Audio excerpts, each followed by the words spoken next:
Storage is integral to any workshop, especially a tiny one such as this. And I'd argue that there's nothing more versatile than drawers under a workbench. In this episode, I'll show you how I built those drawers, how I mounted them, some of the mistakes I made, and some tips I learned along the way. Maybe it'll help you out on your next project. Let's get started. Like any project, I started with another trip to the store. This time for 1/2-inch plywood and some MDF. The 1/2-inch plywood will be for the drawer boxes. The MDF will be for the countertops, which will come in a little while.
Alright, so what I'm facing right now is when I built these cabinets, these are the first cabinet carcasses I've ever built. I made these fronts thinking, hey, that would look nice. I didn't know about face mounting drawer slides and how you need to support them in the back. So, what I'm going to need to do is build up some spacers here on the wall to bring the mount points where those drawer slides will attach flush with the face of my cabinets. When I built these cabinet carcasses, I also didn't do a solid back wall. So that makes that a little complicated.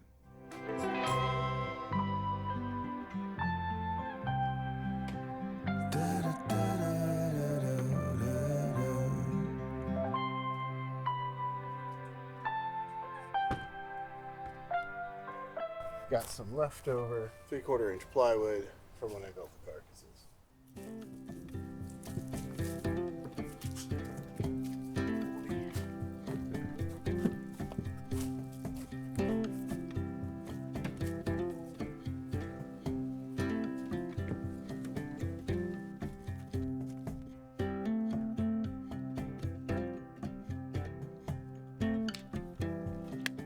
I start with the track saw to make the large pieces more manageable.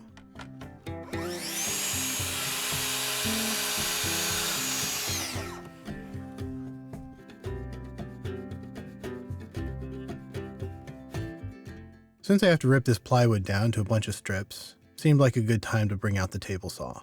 I've had this compact table saw for a few months now, just sitting in storage waiting for the time to use it.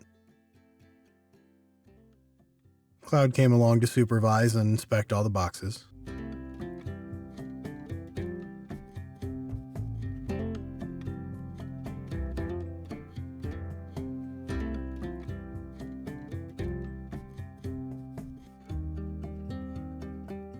He got a bit of an itchy nose, probably from snuffling something in those boxes.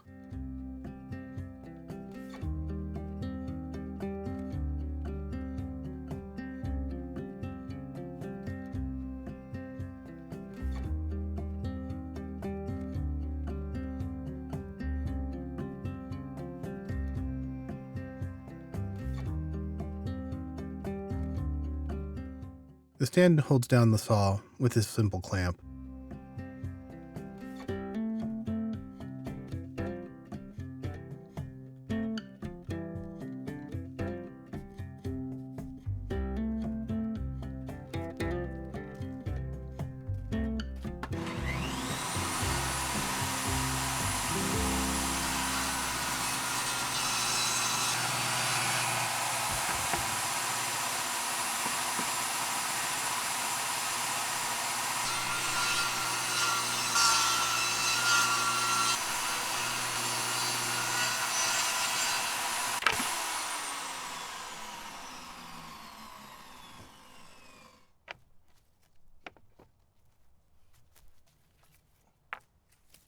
In order to use the rear supports, I had to move the screws over a bit.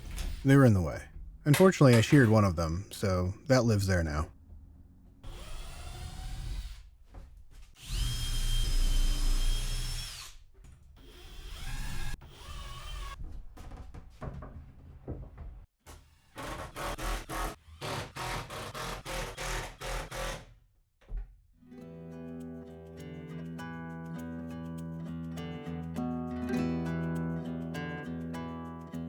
I broke down the plywood for the first set of boxes.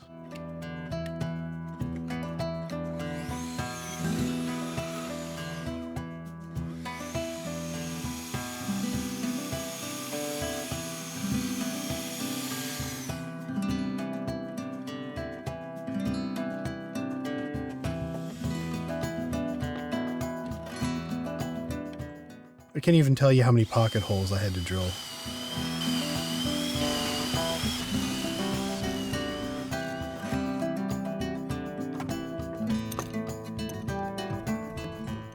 I had these corner clamps thinking it would make assembly easier. They turned out to be an absolute nightmare, so I set them aside.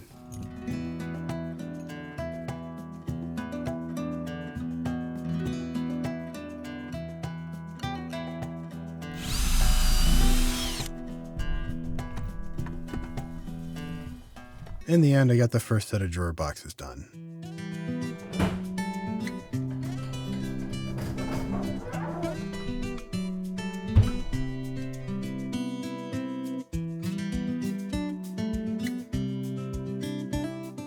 The next day brings hardware. I initially used these little helpers to hold up the drawer hardware. They also turned out to be non-optimal.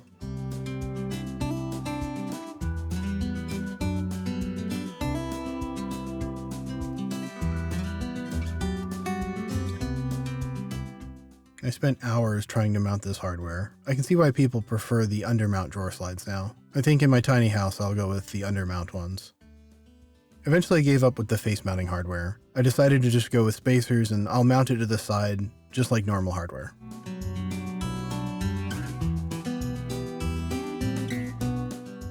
And it's about here where I realized why you should never make your drawer boxes before you install your hardware. Unfortunately, I had to tear down and rebuild every single one of my drawer boxes. Okay, second try fits. Alright, let's mount the hardware. Nope, so I built it again.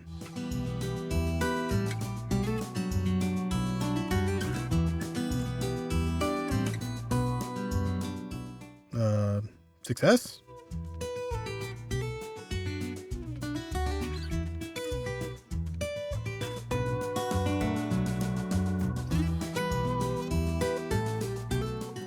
I eventually finished mounting all the hardware and came back the next day.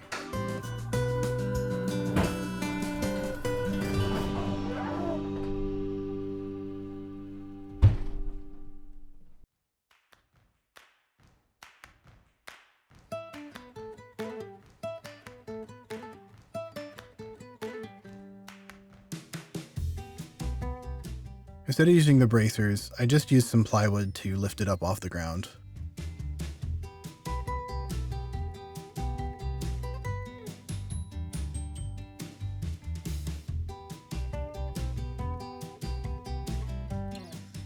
Here's a close-up. I used shims to get the precise spacing, then I pre-drill and screw in the hardware.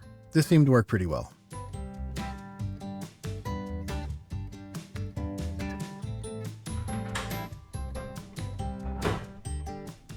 Next evening after work, it was time to tackle the faces on the large cabinet. If I were to do this again, I probably would have assembled the face outside of the trailer and brought it in.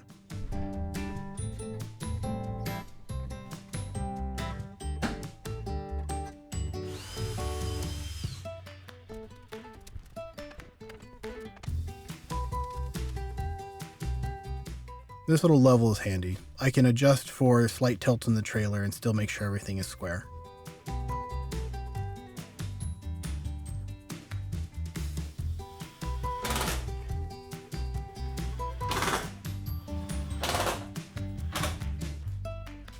Alright, so what I've done here is I have gone ahead and mounted these drawer slides. The top are mounted just to the inside using some plywood spacers. These bottom three are mounted using face mount brackets with corresponding rear brackets on a vertical piece I set up back there. Now this will mean I'll have to change my design of my drawers. I originally wanted them to be flat, but with these face mount brackets, they impinge on that. So I'll have to build them out a little bit. I still haven't decided if I'm gonna go like over the edges or if I'll try to make them contained within, but we'll see where the design goes. It was time yet again to break down even more plywood.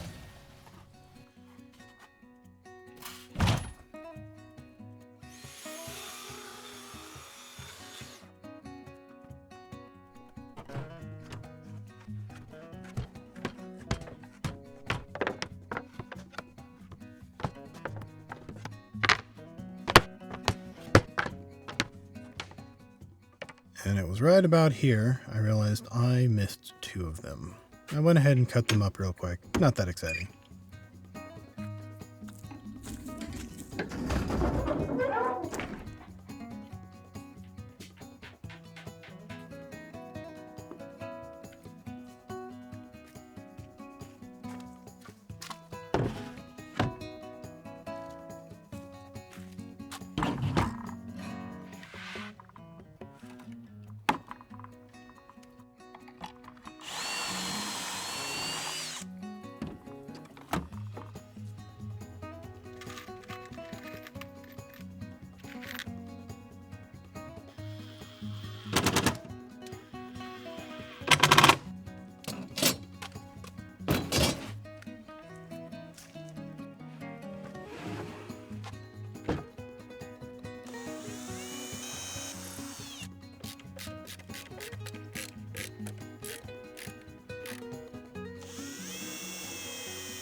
Now that I've done this once, it went a little easier.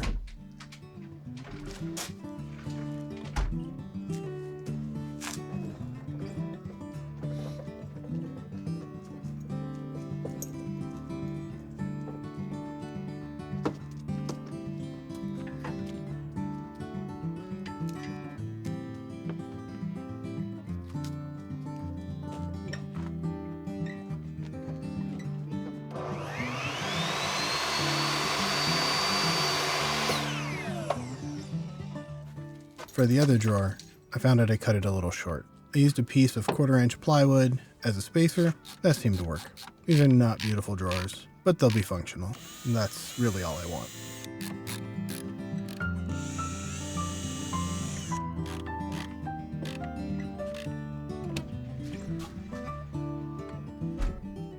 I found these other corner clamps, and they seem to work a whole lot better. They're very simple, but they hold things nice and square for me.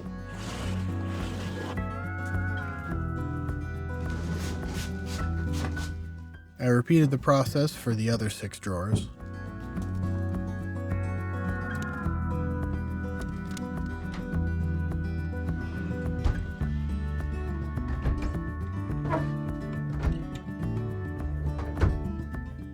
They ain't pretty, but they're mine. Alright, so I had mentioned that I'd likely need to change these drawers. When I initially made these, I had intended to inset them and I had planned to inset them over there. However, I ended up using the hardware as you're supposed to do, unlike what I did here. So I can no longer do flush mount drawers on this and that. So instead, I'm going to adjust these drawers out the roughly 1/4 or 3/4 inch that it needs to come out so that they will then be able to take a drawer face. So let's get on with that. I used plywood and shims yet again.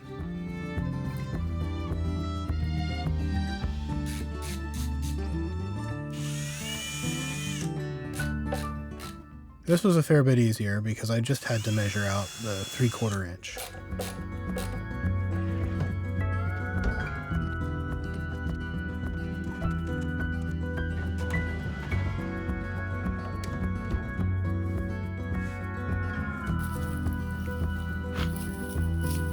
Out of all the other videos you could have watched, thanks for spending your time with me. Until next time, be well.